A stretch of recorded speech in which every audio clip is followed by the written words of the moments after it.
కానీ నేర్చుకుంటే అద్భుతమైన మీరు బొమ్మలు గీయగలుగుతారు, కలరింగ్ చేయగలుగుతారు, పెయింటింగ్ చేయగలుగుతారు.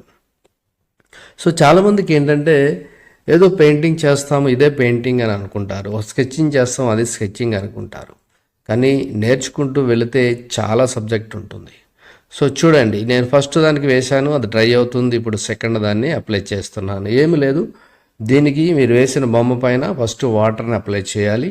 అంటే ఎంత ప్లేస్ ఉందో ఆ ప్లేస్కే అప్లై చేయాలి. తర్వాత దాన్ని కలర్ని లూజ్గా తీసుకొని జస్ట్ బ్రష్ అలా పెట్టేస్తే చాలు, అది ఆటోమేటిక్గా మనకి స్ప్రెడ్ అయిపోతుంది. ఇక వాటర్ మిలన్కి కింద ఎల్లో అండ్ గ్రీన్ అనేది కంపల్సరీ ఉంటుంది. సో నేచురల్గా మనం చూస్తే అలాగే ఉంటుంది. మీరు కూడా ఒకసారి కావాలంటే చెక్ చేసుకోండి. ఎందుకంటే ఆర్టిస్ట్కి బాగా పరిశీలన దృష్టి అనేది చాలా చాలా